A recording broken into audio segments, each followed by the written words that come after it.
Have you ever wondered how many synths in Fallout 4 are secretly pretending to be normal people? I'm sure you remember that early scene in Diamond City. I swear, I'm not a synth. Don't shoot, for God's sakes, we're family! Put the gun down, now! He's a synth! He'll kill us all! In that moment, a guard shoots one of the brothers who had his finger on the trigger. But if you check his body afterward, you'll notice there are no synth components inside. And if you decide to reunite the family in heaven, the other man, the one his brother suspected, also turns out not to be a synth. But here's the real question. Since there's so much talk about the Institute replacing people with synths, there must be many more of them hidden across Fallout 4. I got curious about that, so I decided to find them all. Some of the NPCs on this list are pretty well known to be synths, but others can't be discovered without using cheats. I was honestly surprised when I found out that some key characters had secretly been synths all along. Let's start with Diamond City, the place where all the paranoia about synths went the furthest. I am not a synth. I am the same flesh and blood boy who grew up on these streets. What a twist! Yes, the mayor of Diamond City himself is actually a synth, just like Piper suspected. You can find this out during one of the Institute's side quests, where you have to collect a report from him personally. Or, if you finish the main story with any faction other than the Institute, and then return to Diamond City, the truth finally comes out. The people of Diamond City spot the mayor with synths, and after that, he injures one of the guards and locks himself in his office with his secretary as a hostage. During my first playthrough, I finished the game with the Brotherhood of Steel, and since I didn't have any more quests in Diamond City, I never went back, so I never found out who Mayor McDonough really was. Next, let's take a look at one of the notes in the Synth Retention Bureau. Unit ID C241. Status: Unit at large. Investigation underway. Location: last sightings. Goodneighbor. Notes: no recent sightings. Unit believed to be in railroad custody. Memwipe likely performed by now. In this case, it's impossible to find out who this escaped synth is during any normal quest, but you can still figure it out on your own. You just need to complete the Cabot family quest line. Once you do, the singer from the third rail bar stops being essential. Stay and have a good time. Crazy. Yes, she was a synth the whole time, and considering all the possible romantic interactions in the game, like the robo-brain from Far Harbor or Magnolia herself, it turns out the developers actually made it so that besides the companions, there are only two characters you can be romantic with in Fallout 4, and both of them are robots. But besides that, have you ever thought about who actually responds to the signal from the recruitment radio beacon and comes to your settlement? Have you ever wondered if some of them might secretly be synths? For example, a settler may look completely normal, but what if one of them has a synth component inside? I want to trade a few things. Sure thing. Some settlers will drop a synth component when killed by the player character. This can happen even before you ever enter the Institute. Synth infiltrators can sabotage generators in your settlements and even start fights with other settlers. Usually, a synth infiltrator appears right before an Institute attack. Just before the assault, they'll damage your defenses to help the synth attackers. Sometimes, synth infiltrators act a bit strange. They might randomly draw their weapon, stay awake all night, or have natural energy resistance. During an Institute attack on a settlement, synth settlers will turn hostile, and you can kill them without any penalty. Speaking of settlers, there's also a place called the Warwick Homestead where a settler named Roger Warwick lives. According to his family, he's been acting very strangely lately. Do you think a person can change? I mean, really change, like deep down? Sure I do.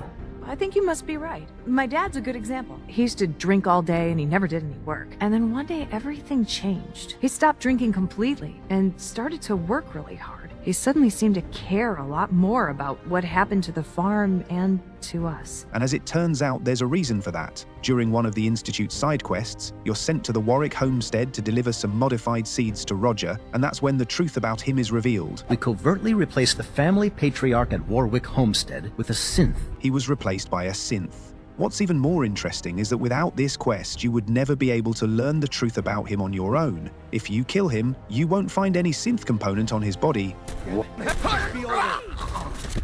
Most likely because the developers simply forgot to add it. But that's not the case for another very well-known character, one you meet at the very beginning of the game. Another settlement has sent word that they need our help. Alright, that was just a joke. Of course it's not Preston Garvey, it's actually another rather suspicious character in power armor. If I appear suspicious, it's because our mission here has been difficult. And of course, it's not a coincidence that he seems suspicious, because he's actually a synth. In the Synth Retention Bureau, you can even find some very interesting information about a synth who was last seen near Boston Airport. Since only Brotherhood of Steel members are stationed there, we can assume that this synth is one of them, which is later confirmed during the main Brotherhood storyline. Proctor Quinlan completed the decryption of the data you retrieved from the Institute. A portion of his findings included a list of synths that went missing or escaped from their underground facility. Paladin Danse is a perfect match for one of the synths on that list. Paladin Danse's DNA is a perfect match for a synth they called M797. However, Paladin Danse's codename doesn't match the one listed in the Synth Retention Bureau. I think that's just a developer oversight, unless, of course, there's another synth hiding somewhere among the Brotherhood. I've even wiped out every named Brotherhood member, yet I never found anyone else fitting that description. Still, Danse really is a synth. If you follow Maxon's order and kill him, you'll find a synth component on his body. So, most likely, it's just a mistake made by the developers, but it's worth noting that some synths don't appear in the Synth Retention Bureau records at all. For example, while exploring the wasteland, you can come across a strange settlement called Covenant. To enter, you have to take a special safe test, which is a clear reference to the GOAT, the Generalized Occupational Aptitude Test from Fallout 3. Oh no, you've been exposed to radiation and a mutated hand has grown out of your stomach. What's the best course of treatment? I don't know. I'd say a prayer and hope God would save me. Surprisingly, the test actually works. For example, Old Man Stockton's daughter from Bunker Hill, Amelia Stockton, was captured in Covenant because people suspected she was a synth. I'm Amelia Stockton. I'm not a synth. That's probably a lie. I'm not lying. How many times do I have to say that? She completely denied it. The job was to rescue her, asshole. But as we can see, the synth component found on her body leaves no doubt she really was one. There are also synths living in Far Harbor, but in this case, they weren't replaced by the Institute. It was Dima himself who did it. This is almost impossible to miss, since you learn it after unlocking Dima's first memory. Still, if you don't go to the coordinates of the medical facility under one of the beverage factories and instead move on with the story, destroying either the Children of Atom or Far Harbor without exploring the rest of Dima's memories, this secret might stay hidden forever. But if you visit the place mentioned in his first memory, you'll find out that Dima replaced the town's leader, Captain Avery, with a synth. I did it. I killed a woman from Far Harbor and replaced her. I stripped a synth's identity from her and made her an agent. Originally, Captain Avery was human and the leader of Far Harbor. She opposed the Children of Atom, trying to protect her people. To calm tensions and prevent a full conflict, Dima killed her and replaced her with a synthetic copy. One of Acadia's residents served as the memory donor. After surgery and memory wiping, the new synth Avery truly believed she was the real Avery and took her place as mayor of Far Harbor. But unlike the original, this version began supporting the idea of letting the Children of Atom live on the island. And through one of Acadia's side quests, we can also learn about another hidden synth living in town. I need to talk to you about a missing synth. I'm working with Chase. She told me that your designation is L792. It's Brooks, the local trader who helps new synths arriving on the island and secretly transfers them to Acadia. However, Dima probably didn't replace Brooks with a synth. He most likely just sent him to live in Far Harbor and act as a contact for newcomers. We know this because if Dima is put on trial and executed by the people of Far Harbor, and the player can't convince the mob to spare Acadia, Alan Lee kills Brooks, shouting that Acadia will burn, starting with that synth bastard, referring to Brooks. This means Alan Lee already knew Brooks was a synth, and probably other townsfolk knew too, but didn't really care. Now, let's go back to the synths of the Commonwealth. One of them can appear during a random encounter, a man named Timothy. At first glance, he looks like an ordinary person wearing Institute clothes, so it's hard to tell who he really is, a runaway synth or an Institute worker. Even during dialogue, he doesn't reveal anything. He just asks for directions to Bunker Hill without saying who he is. But once you pull out your weapon, everything becomes clear.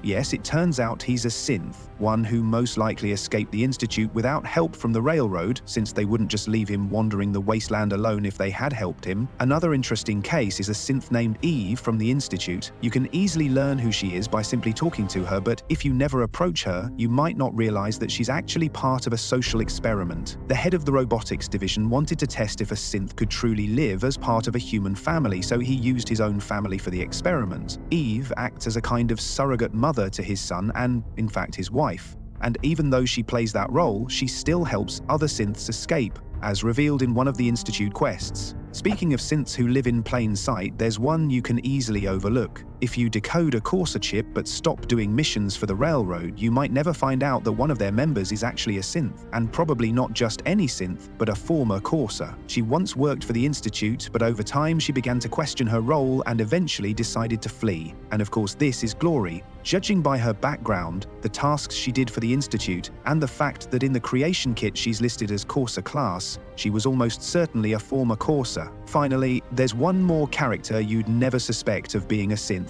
In fact, without using cheats, it's impossible to find out, because he's essential and can't be killed, and I'm sure you already know who I mean. Another settlement has sent word that they need our help. Okay, just kidding again, the real synth is actually his friend, the one you meet with Preston Garvey at the very beginning of the game. Sturges, tell him. There's a crashed vertibird up on the roof. Old school, pre-war. You might have seen it. Yes. Sturges is actually a synth. If you remove his essential status and kill him, you'll find a synth component on his body. Whoa, whoa! I'm on your side. So, after that, how can anyone in Fallout 4 ever truly trust the people around them?